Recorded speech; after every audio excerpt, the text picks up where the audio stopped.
How did a young girl named Eunice Waymon from Tryon, North Carolina, come to be one of the defining artists and civil rights activists of the 20th century? Nina Simone's story, like her music, is bold and unforgettable. The prodigious talent of young Eunice Waymon was apparent to those around her from an early age. Her parents were both ministers, although her father also worked as a handyman to make ends meet. They first heard their daughter perform a whole song on the piano at the age of 3. It's been claimed that Waymon was so naturally gifted she could play almost anything she heard by ear. At 6 months old, my mom said that I knew what notes were, and of course on paper, and it scared her. Under the tutelage of teacher Muriel Mazanovich, she developed a deep love of classical music, including Bach, Chopin, and Beethoven. Waymon gave her first piano recital at the age of 11, an event that took place at the local library. The recital was notable for being the first public performance from the future Nina Simone, but it was also the first time she became conscious of racial injustice. Her parents, seated in the front row, were asked to move to the back of the hall to accommodate some white latecomers. As the story goes, she refused to continue until her parents were reseated at the front.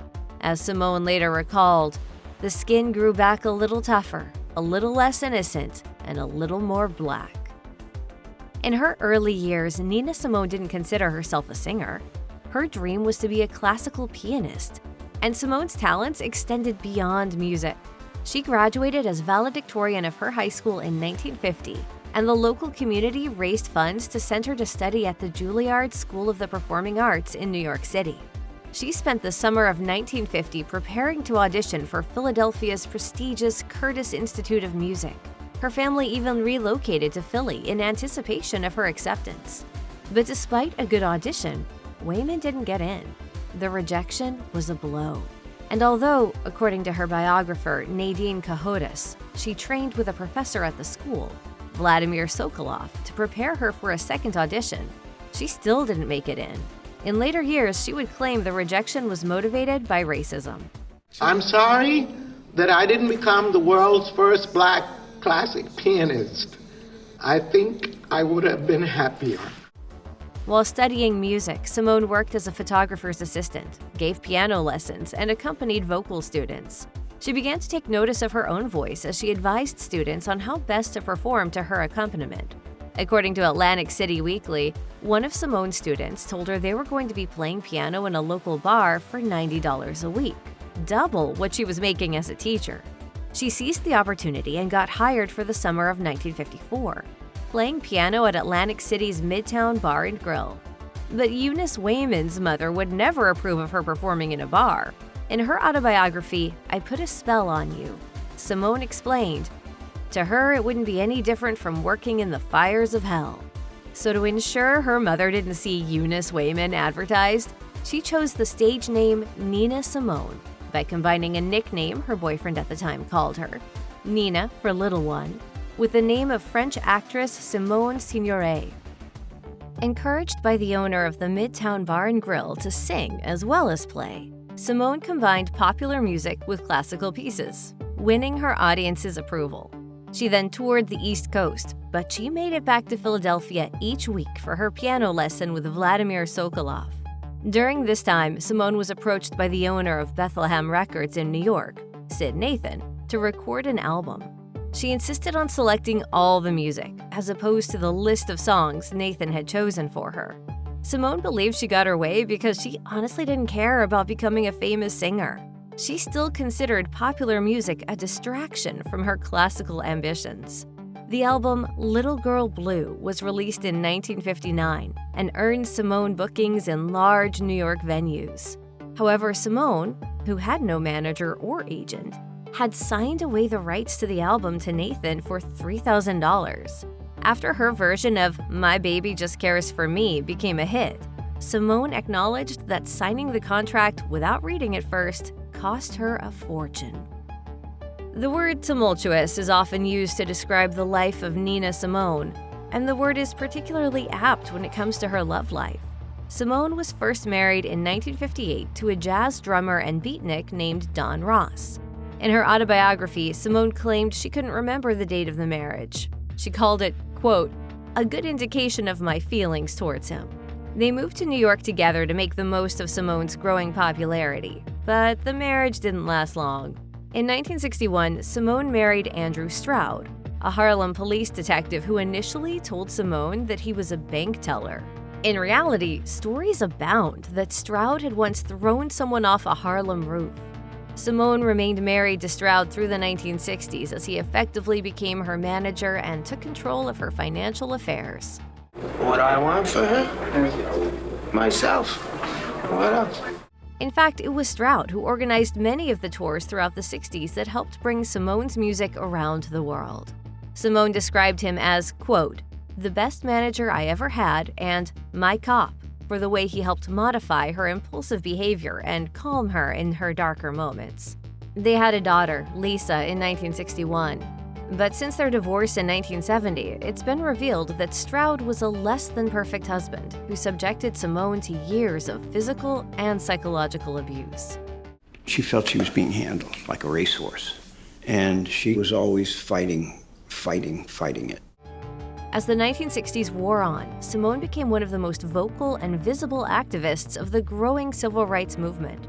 Although she was still in her 20s, Simone mixed with some of New York's most prominent Black intellectuals, including Langston Hughes and James Baldwin. They helped shape her thinking about race and politics. Simone claimed that the main topics of discussion with her friend, playwright Lorraine Hansberry, were Marx, Lenin, and revolution. Drama that has at least the objective of making a larger statement about life, I think sooner or later has to become involved in its time.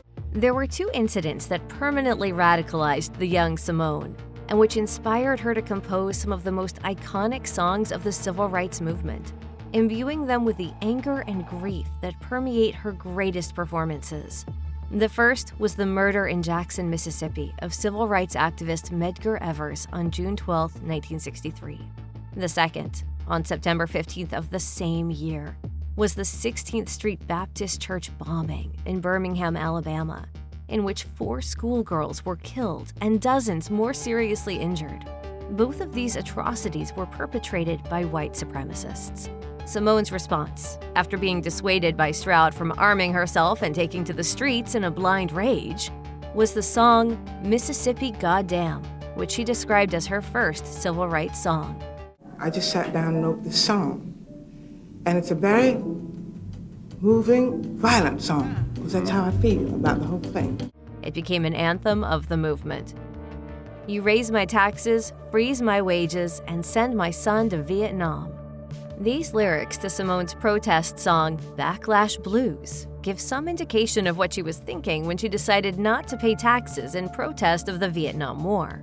It was the mounting pressure from tax authorities, as well as the racism and injustice of record labels and promoters, that caused Simone to leave the U.S. in 1971. When the civil rights movement died, there was no reason to stay. I couldn't bear it. She spent a great deal of time in Barbados, where she had an affair with Prime Minister Errol Barrow, then moved on to spend time in Liberia. At first, Simone left her daughter Lisa in the U.S., but they were reunited in Liberia. However, Lisa claims she suffered both physical and emotional mistreatment from her mother, telling the New York Daily News, "She went from being my comfort to being the monster in my life.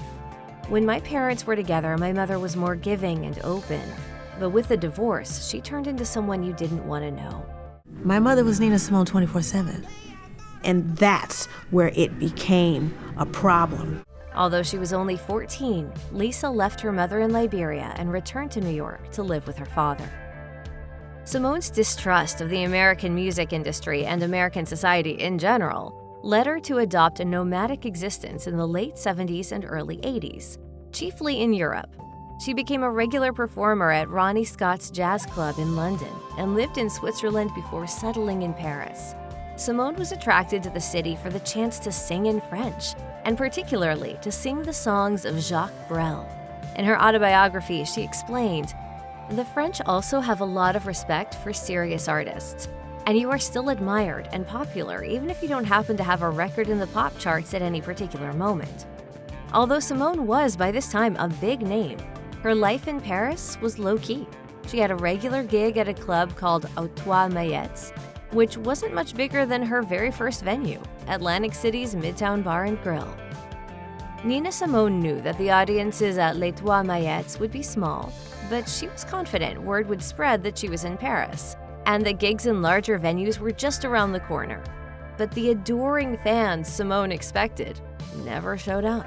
She claimed the reason she was unable to gain an audience there was because Parisians expect musicians to live public lifestyles, something Simone had rejected by renting a small apartment and avoiding public appearances. She believed that many of her would-be French fans assumed she was going through some sort of crisis and couldn't believe she was playing such small venues. The pay was just $300 a show, and Simone had to sell her furniture and jewelry to make ends meet. As her mental health suffered and she slipped into alcoholism and depression, Simone worked less and was soon virtually penniless.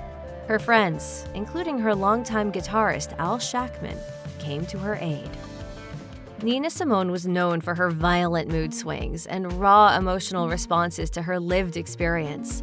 After hitting bottom in Paris, she was convinced to relocate to the Netherlands, where her friend, Gerrit de Brun, set her up with a doctor who diagnosed her with manic depression, or as we call it now, bipolar disorder. Simone was prescribed Trilofan, an antipsychotic drug that was new at the time, to keep her stable as she rebuilt her career.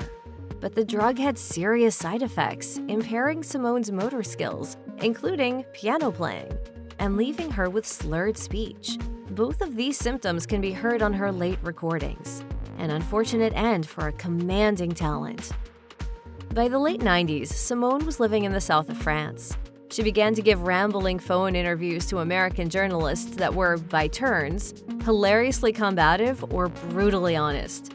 In a 1997 interview with Details, Simone was asked about the recent release of a compilation of her recordings from the 1960s. She claimed to have no knowledge of the release or of the revived interest in her work in America. The interviewer replied, "Maybe if you lived in America instead of the south of France, you'd have more knowledge of your current popular resurgence here." But at the age of 63, Simone was experiencing her own personal resurgence. In the interview, she confessed, "I had an intense love affair with a Tunisian boy last year, but I don't think I want to get involved for a long time again because he opened me up like a volcano, and it almost put me under." The relationship didn't last, but Simone later told BBC's Hard Talk, "It lasted long enough for me to never forget it, I'll tell you that." Simone never did move back to the US. She died in her sleep April 21, 2003, at her home in Carry-le-Rouet, France. She was 70 years old. Simone had fought breast cancer for years, but continued touring as late as 2001 despite her illness.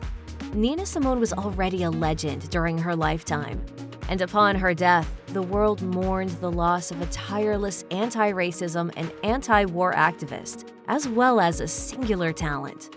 Hundreds attended her funeral, including Miriam Makeba and Patti LaBelle. Elton John sent flowers with the message, "You are the greatest, and I love you." When everything is so desperate, when every day is a matter of survival, I don't think you have a choice. How can you be an artist and not reflect the times? Simone left behind over 50 albums of material across a diverse range of genres. She remains one of the towering figures of 20th century music and an icon of the civil rights movement.